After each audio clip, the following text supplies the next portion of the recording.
we didn't have to figure out everything in one day. And a lot of times when you have business challenges, you're not going to figure it all out in one moment, but it's about keep moving. If you get overwhelmed because there are so many things to fix or so many decisions to weigh, just keep going. It's when you paralyze yourself or your team with indecision or fear that you get really stuck.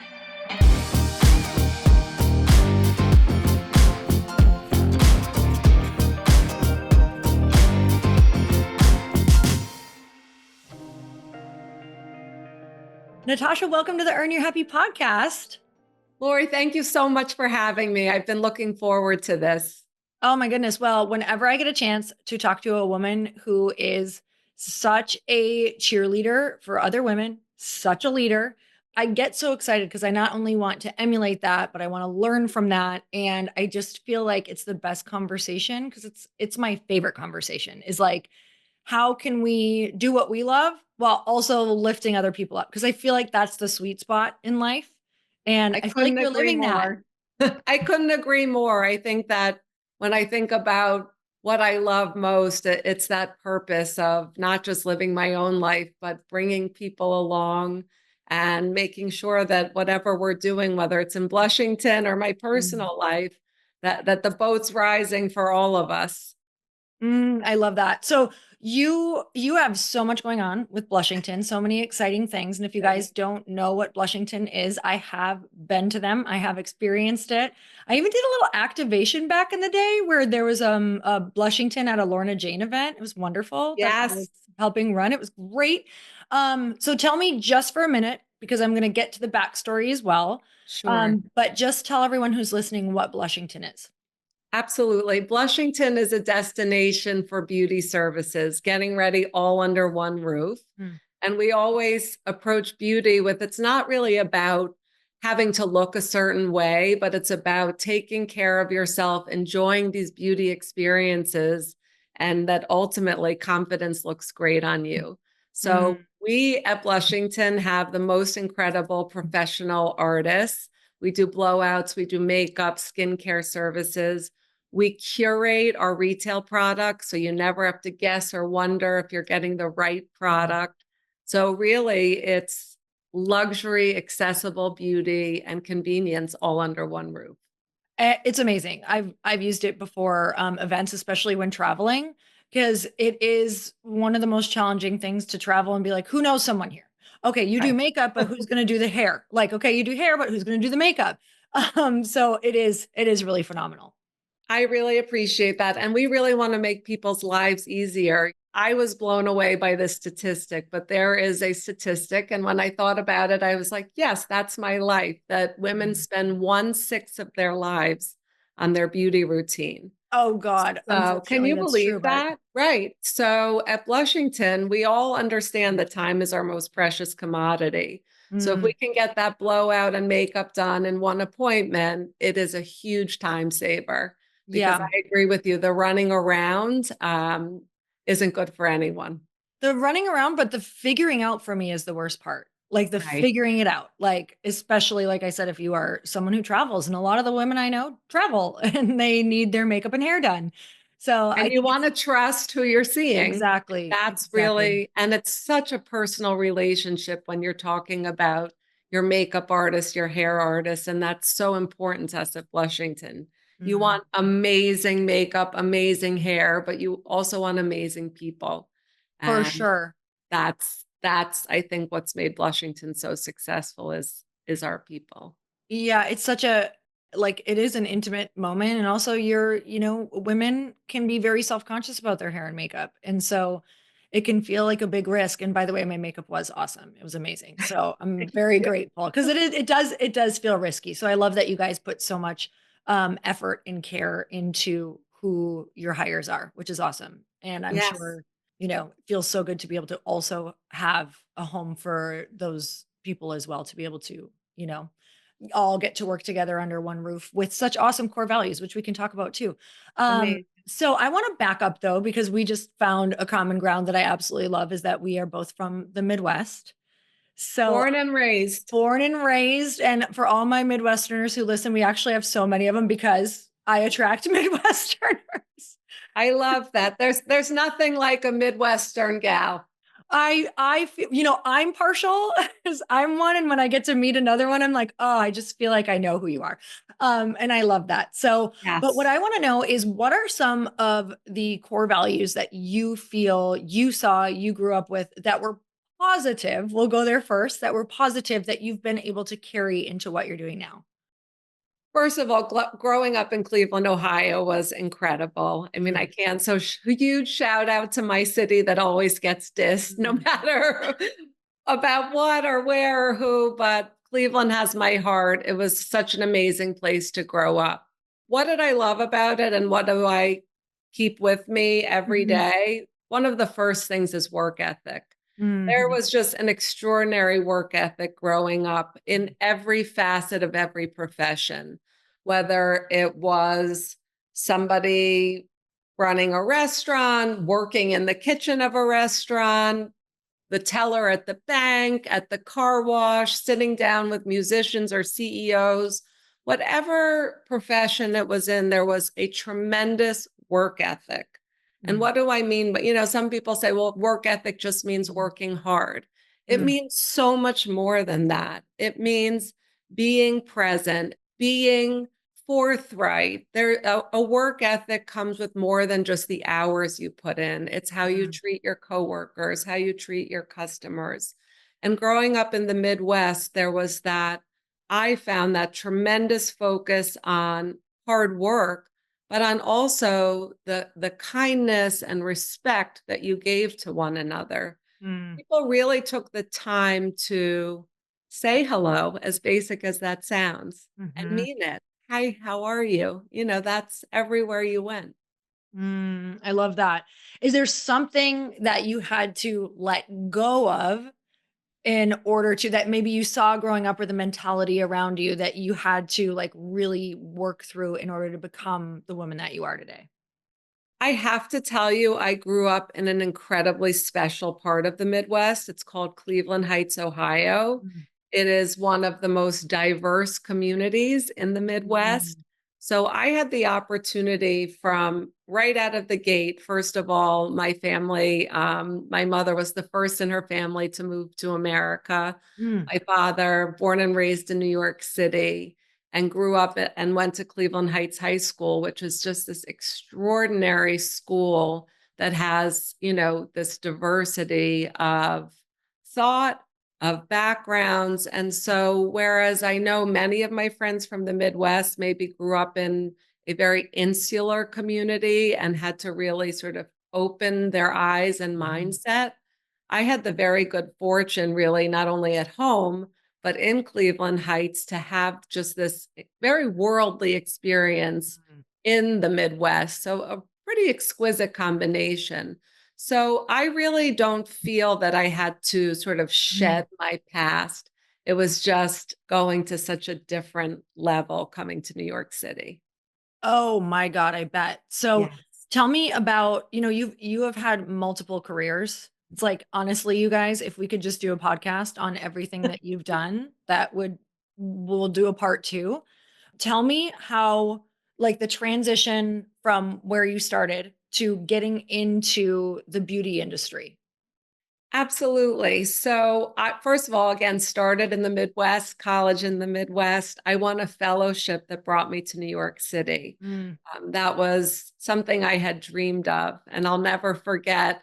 And particularly, maybe your Midwestern or small town listeners will understand. But I told my dad how scared I was about going to the bright lights in the big city. And when I got Mm. off the airplane, he was standing there. And Oh, I will never forget that. And we got into wow. that yellow taxi, drove into Manhattan, wide-eyed. And I said, Daddy, I don't know if I'll be okay here. He said, you can't imagine what you'll be able to become in this city. Oh my Anything God, that's is gonna make me cry. possible. Yeah, I mean, it's emblazoned in my memory, and it really is a city where anything is possible. It doesn't matter where you're from, how you grew up, what you have, what you don't have. This is a city to me where anything is possible. And so came, did an extraordinary fellowship. Then one door just opened after the next. And that's why I tell everyone your next hello can be your future. The dots of my career are all connected because of conversations I had, not because I was trying to get something out of the conversation or make a connection. It was just being a listener, which I feel funny because I'm talking so much, but I love to listen. And it's Mm, in those one conversation led to a next that led to a next job. So I was an associate producer at Fox News. I mm. started on the overnight assignment desk. So if you're not familiar with the overnight shift for anyone listening, that means I went to work at 11 p.m. Oh, and came home at 8 a.m. oh But it's how gosh. I Okay. got, yeah, it was tough, but it's how I got my foot in that newsroom. And so, even if it means, sometimes taking a step back to take a step forward, I Hmm. had a great job, but it was my dream to go into the newsroom. So, I took a major pay cut. I took daytime hours into an overnight shift, but then I got this incredible opportunity. I was there during 9/11. So, for anyone that worked in news or remembers that time, it was one of the most tragic and horrific times in the history of our country. And the news was just so crucial Mhm. to the country understanding what was happening, coming together. So I went Mhm. from Fox News to working with my husband, which was extraordinary. Yeah, I always say we were kids. I'm in my early 50s now, but we got to work on building his business together. And it's where I learned a lot of my business skills Mm. just from listening to him. He represented NBA athletes. He was one of Mm. the first to bring them to the United States. And he did all the business. I did the off the court, but we traveled the world and I really learned a lot of my business skills from my husband, who I Mm. admire so much. Wow. I feel that same way. I've gotten to work with my husband. I still do, but really worked with him earlier on. It was incredible. And we argued a lot, especially in the beginning. Did you guys argue at all or were you good to go? I have to say, I am a little more fiery temperament, Yeah, and same. my husband is definitely very even keeled. So I Okay. think we were a good match for each other. But yeah, of course, just like in a marriage or in, a relationship, if anyone tells you it all is going like this and it's all smooth, be a little skeptical. Be a little skeptical. Yeah. Sure, we argued, but at the end of the day, we were doing it for our family. We were Mhm. having so much fun, and we really tried to make a separation so that although it was sort of 24/7 work, we made sure that we went out with friends. We're both very close to our Mhm. families. We love to travel. So there was a lot that we did just as a couple that was not Mm. work. But Yeah. what I will say is we loved our work, so it really all blended together. Yeah. So, you have a couple of beautiful things that you've mentioned about your dad and the ability to, I was thinking about nature versus nurture and how much he was able to kind of like change for you in that one sentence of you're not going to believe what's possible for you in this city and how powerful that is. Is that one of the things that really like how much do you think that that actually impacted the way that you like showed up in that city and what happened for you? I think it gave me so much confidence, Mm. when I didn't have it. It really sort of opened the floodgates for me, and it's also, I think, really defined my leadership style Mm. of really nurturing talent. And Mm. that doesn't mean I'll be very candid with my team and about this is a path I see, or maybe this is a path we should consider going in a different direction. But my general messaging is that anything is possible. And that is Mhm. so important in leadership, but also in retention of talent. Mm. And that's one of the things I'm proudest of. And so there's really this sort of intersection between you can't tell someone be confident and then they'll be confident. If it was that easy and it worked that way, wow, would it make life Yeah. a lot easier? But it's certainly, you want to open that door to having that belief. And then it has to come from within, has to come from surrounding yourself with great people. But it really, it set the stage for my life here.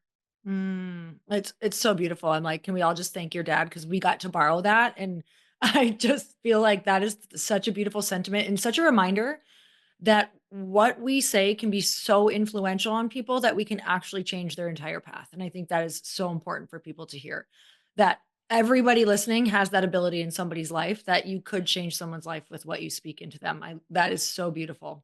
Absolutely. Mm. Okay, so then your husband, I wanna know, you said that, you learned some of your biggest business lessons from him. What would you say are a couple of the biggest lessons that you learned watching him? I would say the number one lesson that I learned from my husband is that a great negotiation means that everybody walks away a little unhappy. And Mm, when I heard that at first, I said, I don't understand what that means because I am type A, I am competitive, I like to win.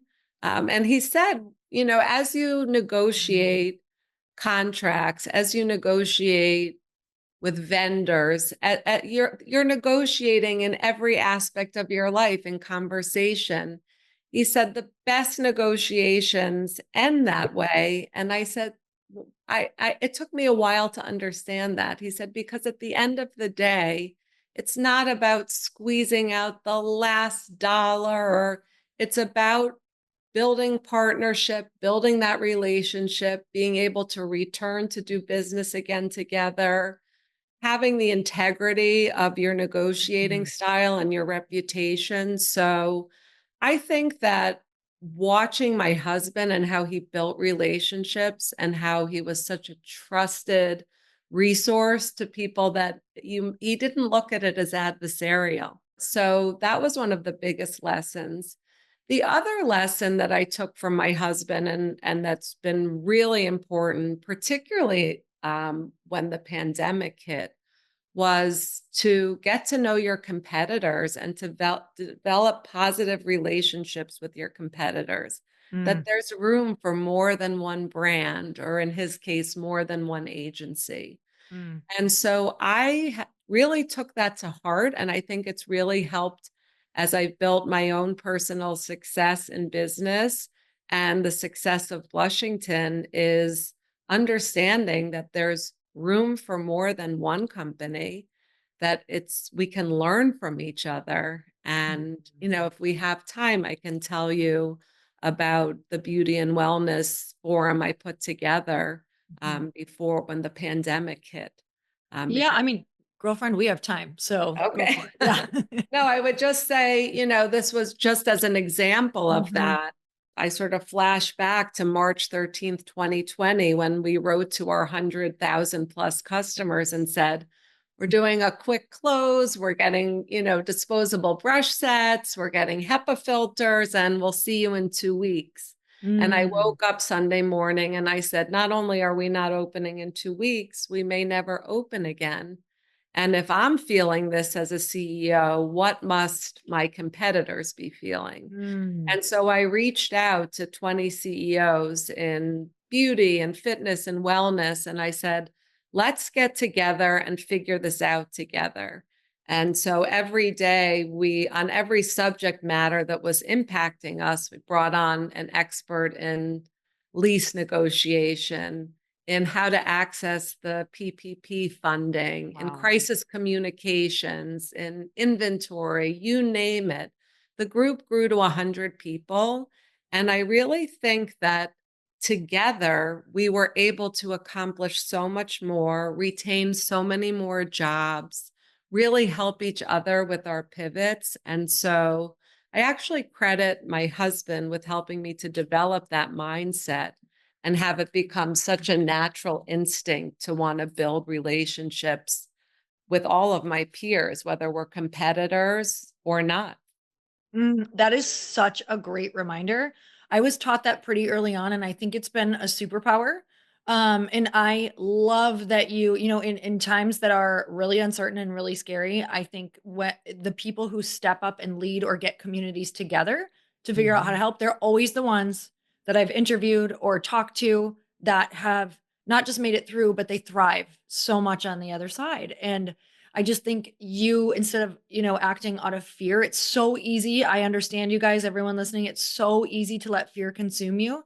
That's why what you did by building a community around you of people who are like, hey, we're going to focus on what to do, what action to Mhm. take rather than sit in the fear. It's really easy to turn the news on and just be like, whoa, the world is bad, business is bad, this is bad. Right. Where if you get in a room of action takers, you're like, well, what could we do? How could we learn from this? Where do we pivot? And that's the difference between people who get stuck or lose their businesses or the people who pivot and change. My husband and I did the same thing. He actually got a bunch of people together and he did like a bunch of webinars on business and trying to figure Amazing. out what we can do. And that kept our hope really high, being in like leading that, but also being with other leaders. So that was huge. I love, love, love your story about that. That Thank was like you guys, I was reading her bio earlier, and I was like, that is so cool. Like that speaks volumes about who you are. So, okay, I want to know, we're talking about Blushington, and I want to know what the biggest challenges in turning Blushington into a scalable franchise ready brand were. That's such a great question. I think the beauty of Blushington becoming a franchisor is that we had been in business for over a decade. Mm, So, in some ways, the transition to becoming a franchisor was a really natural step for us. We had a proven business model, we had incredible mm, training, we had learned from our mistakes. So, for franchisees, I think that's an extraordinary opportunity to walk into a business where the mistakes have been made. We finance the mistakes so yeah. that we could become franchise ready.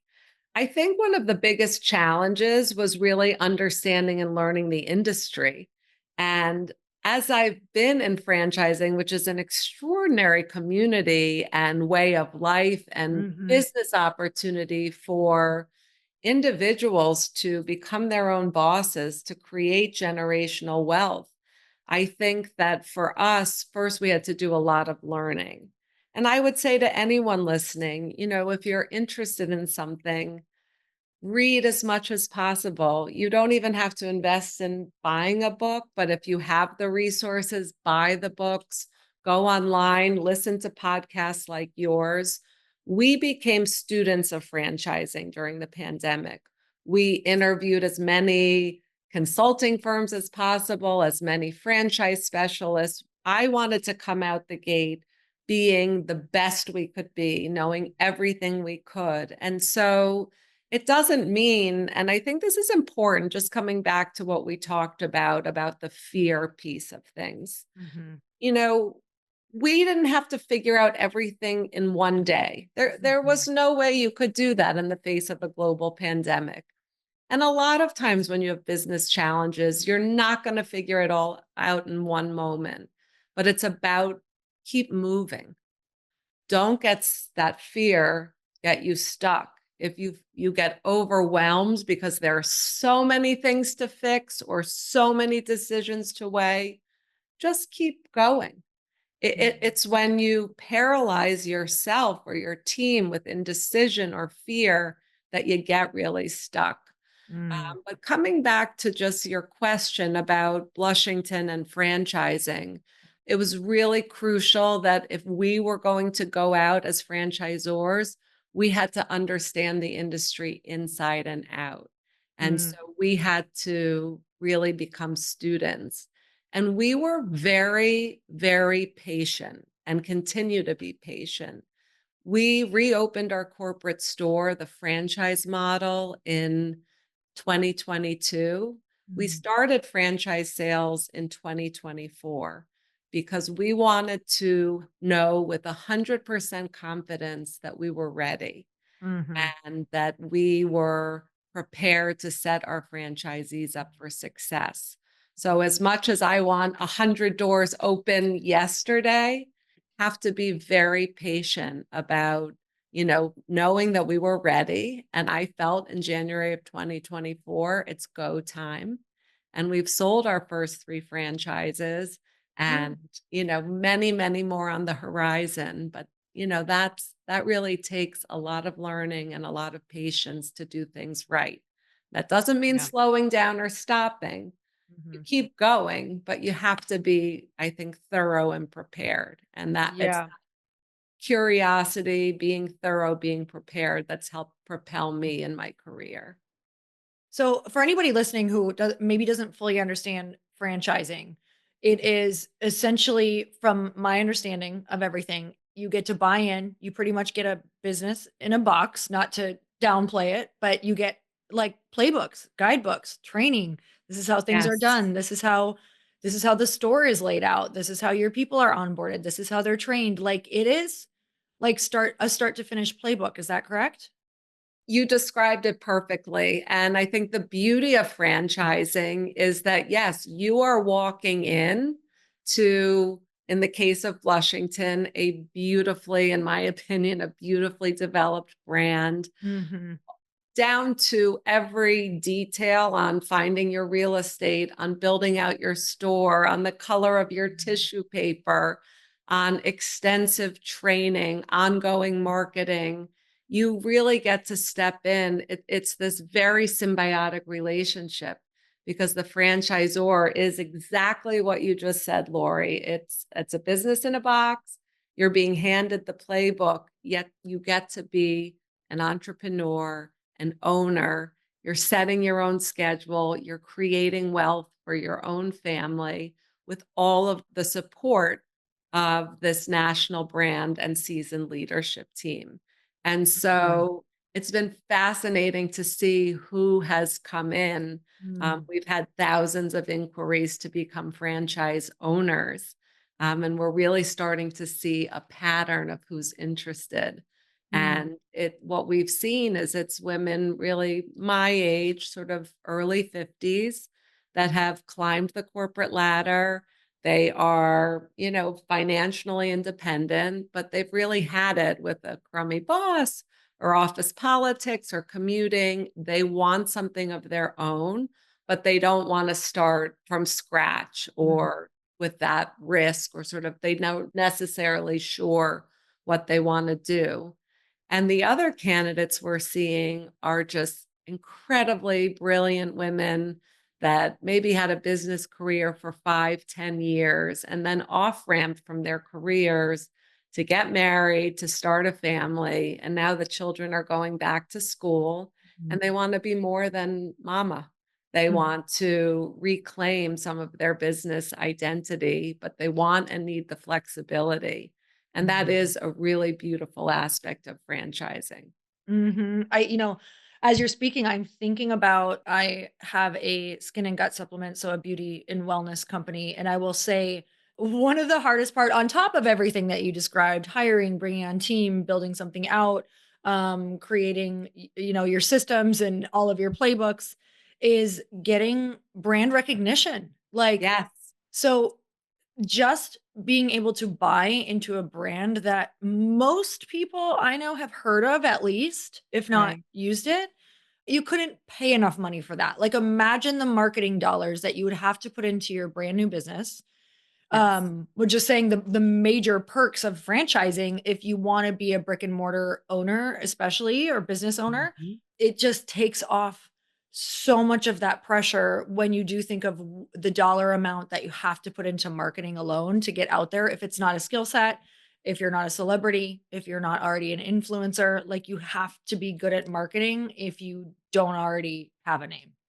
I think that's such an excellent point, and I think you are an expert on franchising. I think you're No. explaining it. You are. You're explaining it so beautifully. And yes, I mean, it is such a game changer to walk into a brand that has brand awareness, but not only brand awareness, so much love for the brand. Yes. You think about Blushington, whether it's the New York Times, the Wall Street Journal, Vogue, Allure, our amazing customers like you and so many extraordinary women out there that know and love the brand, you can walk into a franchise that maybe doesn't have the recognition, and then wow, you have a huge climb. But Blushington, and I'm so grateful for this, is a very beloved and known brand. Yeah, it's really I think people don't realize how cool it is to be able to buy into something like that, where you even said to be connected. Something that makes my ears perk up for women when I'm thinking about who is good candidates for things like this is being able to have access to the leadership team of people who are like they operate in excellence. Like you're going to learn this is going to be so much fast growth that's built in, and it works. It's not like guessing. It's not like I might hire this coach and maybe they know a little bit about this. It's like this is what we're learning and this is what you're going to do and this is a proven path and it works. So I think Yes. that's really exciting. That's been one of the most thrilling parts of Mm, becoming a franchisor and selling our first 3 units. Our first unit is opening in Boca Raton mm, and was purchased by an extraordinary woman, Dr. Karen Diaz Mike, who comes from a background in social work. And she's a real estate broker and is just a force to be reckoned with, and is now opening Blushington. And our second franchise owner, who purchased 2 units, her name is Courtney Friels in Houston, Texas. She was an oil and gas trader. She has an exceptional business background, stepped back to get married and start a family, and just such a powerhouse. But the beauty really for me as the CEO of Blushington is not only, yes, they get to work with our leadership team, but we get to work with these mm, exceptionally talented people. And so we're being, very patient about bringing on the right franchise for partners. sure. And it's so important that they share our core values of excellence, as you mentioned, and of inclusive beauty. Mm, Because one of the origins of Blushington, when we started with makeup applications, was to be a destination for women or customers of all ages, backgrounds, skin tones.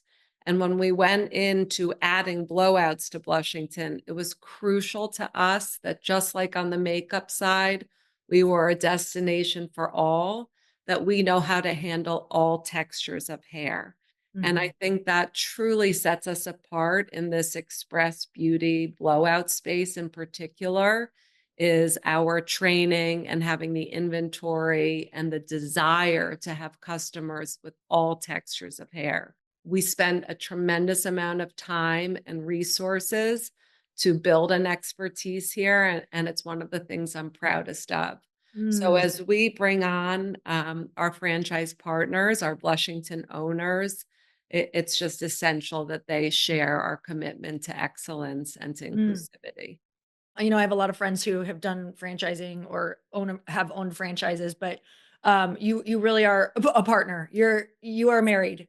So, Yes. yeah, it's important that I love that you do such a in-depth like vetting process to make sure it's great for them and it's great for you guys. Otherwise, that doesn't make a great partnership. So, I want to know what's your advice for women who want to start something but might feel underqualified or like it's too late.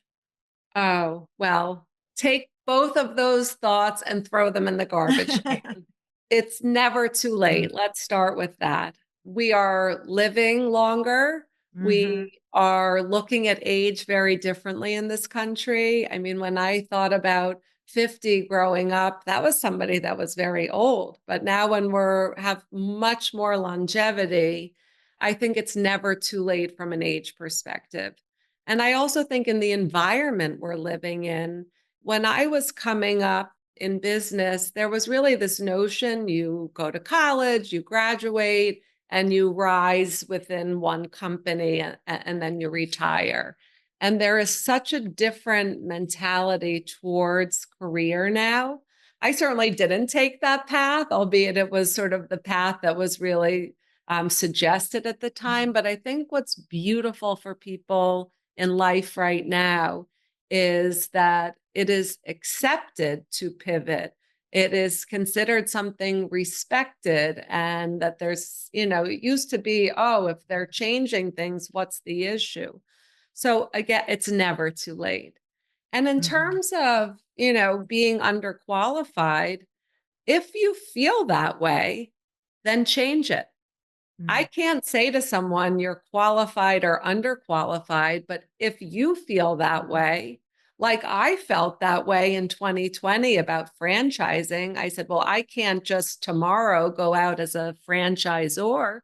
I am underqualified. 5 years ago, I had Mhm. to read, research, ask people for coffees and phone calls, make sure I was leaving no stone unturned. Mhm. So, my two messages to everyone that's joining us for this conversation is it's never too late. And if you feel underqualified, do something about it. I love that. We are the only ones who can make that feeling in ourselves go away because when I have felt underqualified, it's because I was. Yeah, it's because I was like, I don't know some of these answers. And Right. I always ask myself the question, I'm like, what do I need right now to not feel this way? What would I need? Like, where could I start? And so I think sometimes we can get so overwhelmed with the big picture of, oh my God, I'm so underqualified. I don't know anything. Okay, well, what would start to make you feel more qualified? Well, to learn generally what is franchising? Why do people Right. franchise? What does it look like? What's a good franchise versus a bad franchise? And all of a sudden you're like empowering yourself little Absolutely. by There, little. I mean, there is this age-old adage, and it's true, knowledge is power. Mhm. But don't mistake that for having to know everything. Yes. I have always worked very hard to surround myself with people that are smarter than me, that have subject matter expertise. Mhm. So, for example, when we became a franchisor, there are some really foundational key pillars to being successful in franchising. Mm. It starts with real estate. Well, I am not an expert in real estate. I can tell you I know what's worked, what hasn't worked. But we created an advisory board at Blushington, and I brought on advisors for myself that know more, infinitely more about their subject matter. So I have a member of our advisory board that's an expert in landlord and tenant relationships, knows every landlord in the country, has all of the software. Her name is Jess Bruner. She has her own company now. She's just extraordinarily talented in real estate. So she We helps have people find locations absolutely. of just Blushington or of all things? She has tremendous clients. I mean, Wow. she has the Blackstone Group. She has the restaurateur Sam Fox. I think, are you in Arizona, Lori? I'm in Newport Beach, but I was in Or Arizona. Newport Yeah. Beach. Mhm. Okay, so Sam Fox is a really famous restaurateur Mhm. from Arizona, and she has worked with every major consumer brand. So she's on Blushington's advisory board, Mm. Jessica Bruner, but she works with all different companies. But it's so crucial. And I want every franchisee to be successful. And that starts with Mhm. finding the right location. So Mhm. she'll really validate the locations. I have an advisor that is our franchising expert. She Mhm. was not only a franchisor, she's been a franchisee. She is at a company called iFranchise that helped us transition from becoming a corporate model, and she stayed on our advisory board. And we have Mm. that for marketing, for human capital, for product development. So again, I didn't mean to be harsh, but you do have to educate yourself if you feel underqualified, and then go out and find the people that can help you learn and fill in the missing pieces for you. I absolutely love it, and I just like in transformation sometimes like saying things to people in such like I want to make sure it's a good delivery that doesn't offer transformation. So I love that you're like, no, we got to change it, and it's true because it was so true for me. So how do you balance being a CEO, a mom, a wife, and what does success mean to you now? I'm not a huge fan of the word balance. I get asked about Same. that a lot. Okay. Because I think balance, at least for me, I find that word stressful. Oh, yeah. It's like this for me, and that's just Yes. how it's always gonna be, up and down. I have one extraordinary son an incredible husband. We're together 25 years. September 20th is the Oh, anniversary of congrats. our first date. Thank you. And our son just finished his freshman year in college. My family is my number one priority, and they know that. And so when there are days where Blushington is the priority, then Blushington is the priority. And my team knows I have their back. I'm fully invested in their development. I will be there for them, but there may be a day when I have to be there for my family. Mhm. And so I think for me, the way I look at this is about prioritization. And there are days or hours or minutes where there might be trade-offs in what is the priority for that hour or day or week or long term. So I sort of look at it more in terms of prioritization than I do in balance. Mm. I have boundaries. For example, my family is Jewish. We celebrate Shabbat. So my team knows that come 6 o'clock on Friday, you're not reaching me. Mhm. And my family knows that come 6 o'clock on Friday, it's our time together. And so I would encourage people, and yes, sometimes things get in the way of that, but that's the commitment we try to keep to one another. And my team understands it, and my family understands it. And I think life is hectic. Whether you're sitting in the CEO seat or you're starting your career and you're commuting, we're all busy. But I think if you can find rituals, and if you could, that's been very important for me. I love tradition, I love Mm. ritual. It helps balance things for me. That's a little bit how I look at balance. Mm. What are Um, some of your favorite rituals and traditions? Well, I mean, number one favorite tradition is celebrating Shabbat. And if Mm. those that are with us on the conversation may not have celebrated Shabbat, it's the time of rest. So Mm. from sundown on Friday night to sundown on Saturday, it's a time of rest, reflection, family. People can celebrate it and be very strict about it. And there's no electricity, no electronics, they don't drive. We have a very modern adaptation. For us, it's about dinner on Friday nights, lighting the candles, saying some Mhm. blessings and some song. So that is my most Mm. important ritual in my life. I would say another ritual is I read every single morning. Mm. I spend the first hour of my day reading, and I go to hard news sites. I go to franchise sites now, business, fashion, beauty. I want to know and be up on what's happening, and Mm. really also what's happening in the world, and getting a balanced viewpoint. I think that's harder and harder to come by. And I Mhm. want to be thorough in my knowledge and understanding. I don't want Mhm. to get my news from sound bites Mm. or some algorithm of social media accounts. So I would also encourage everyone we're chatting with today is read and read from all different points of view. So reading is really important to me. Prayer is a ritual. So I pray every night. I've said the same prayer to my son every night for the Mm. last it's going to be 20 years. So I would say those are some of the things that are most important to me.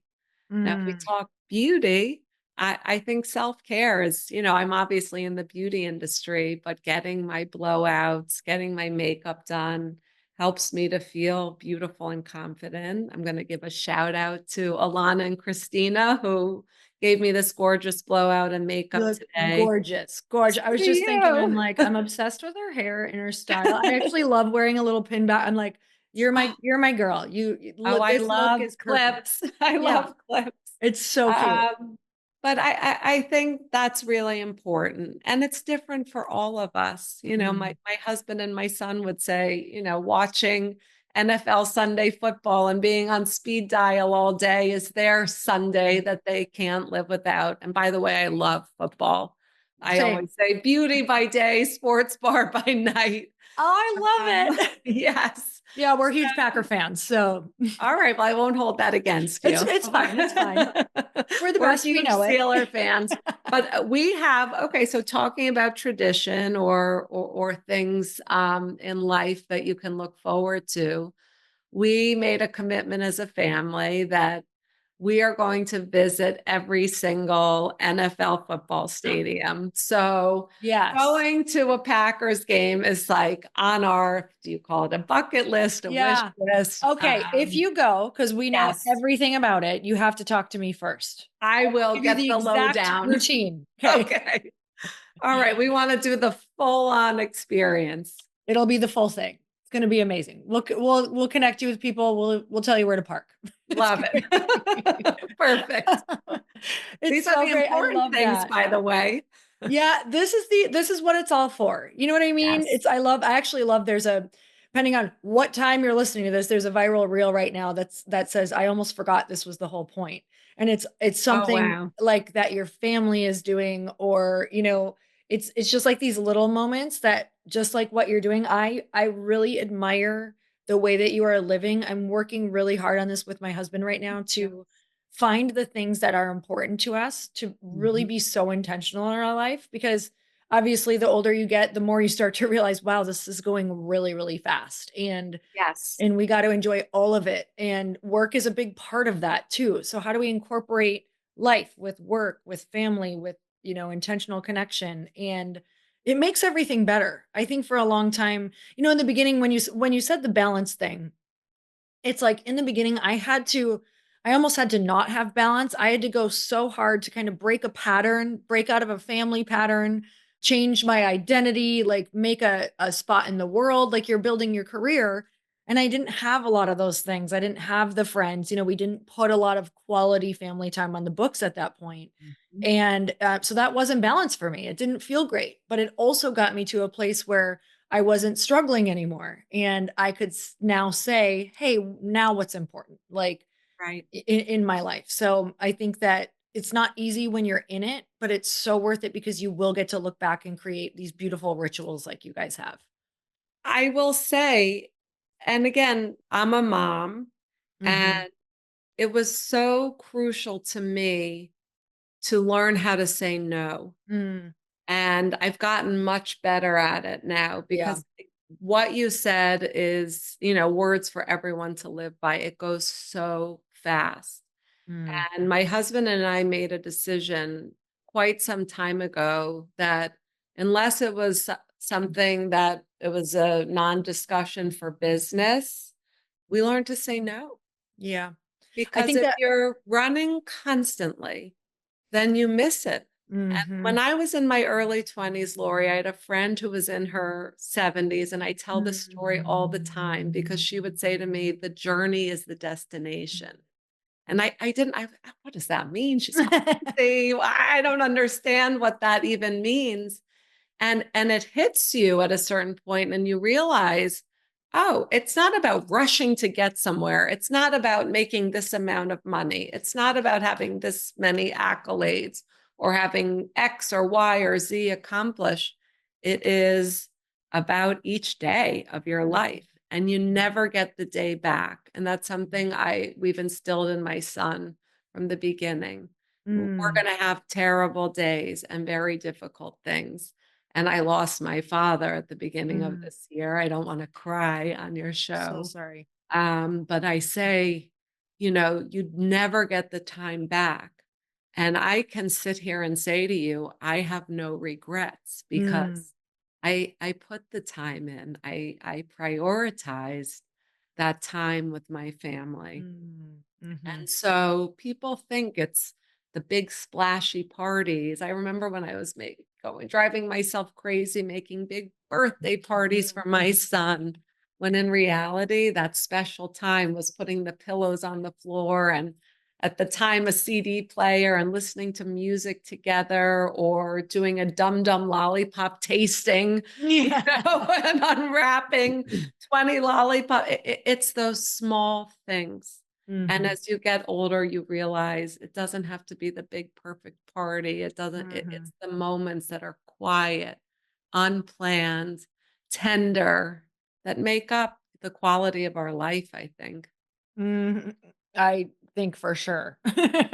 Yeah, that's really, really beautiful. Thanks for sharing that about your dad. My husband lost his dad in 2020 and he said the same thing because we had started prioritizing family for quite a while.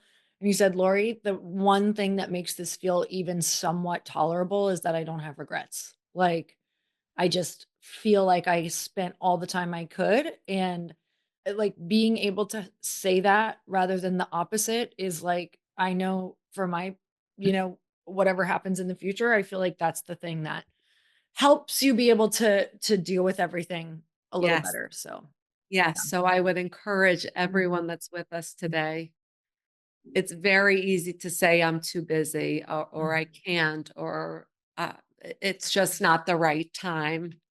Stop yourself when you hear yourself saying those things when it comes to family. Mhm. I love that. That's amazing advice. So, we're going to end on the last question, which is what does it mean to you to lead a female focused business and how have you built a team that reflects that? Being the CEO of Blushington has been the privilege of a lifetime. I work alongside two extraordinary female co founders, Steffi Cohen and Nikki Marin.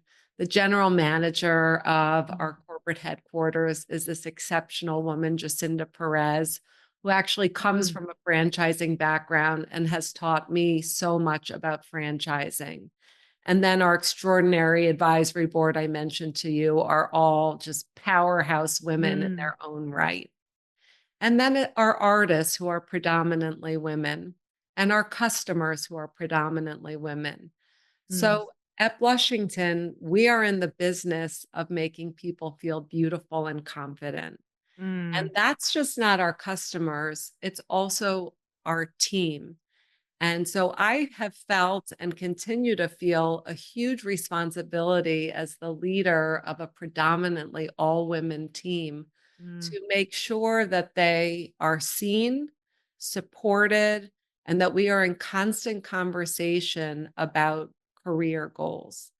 And if you were to ask me what I was proudest of in my tenure as CEO at Blushington, is the retention rate that we have amongst our team. mm, Our makeup artists and hair artists have been with us for years. And this is in an industry, and really most industries now are seeing turnover.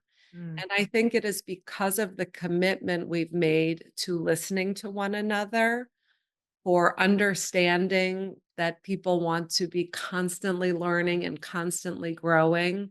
I have something called the trifecta of excellence. mm, And that if you're excellent in your craft, in your artistry, if you're excellent in your sales, and if you're excellent in the energy and collaborative spirit you bring to Blushington, that whether you're with us a day a month doing artistry or 3 days or on a full-time schedule, the door is open so that we can support one another's growth. And I think that in particular, when you are leading a team of women and understanding how multifaceted their lives are, their responsibilities at home, and their dreams, that being there to truly support them and not just give lip service has been just crucial to being successful in leading this all female team. mm. Oh, that is such a beautiful answer. I love that so much. Thank you so much for coming on the show. This has been so much fun. I've just loved learning about you, learning from you. And this is such a epic opportunity for people. So where can they reach out to you if this is something they're interested in learning more about? Well, first, I just want to say thank you, Lori. I'm a huge admirer from afar, so I can't thank you enough for having me on, and I feel the same way. I really loved our conversation and Mm, learned from your questions and comments. If you are interested in joining Blushington and becoming the owner of a Blushington franchise, you can find us on Instagram at Blushington and DM us, and you will get an answer right away. You can also go to blushington.com where you can fill out a form to learn more about franchising, and you'll actually be speaking with me. We mm, are at a stage where it is so crucial that we choose franchise partners that share our values. And as you said, we're getting married. So I want to know who I'm marrying. So I'm Mhm. actually doing those calls personally. But Wow. come stop in to our headquarters in Blushington, New York City. You can see Mhm. us this fall at Blushington Boca Raton.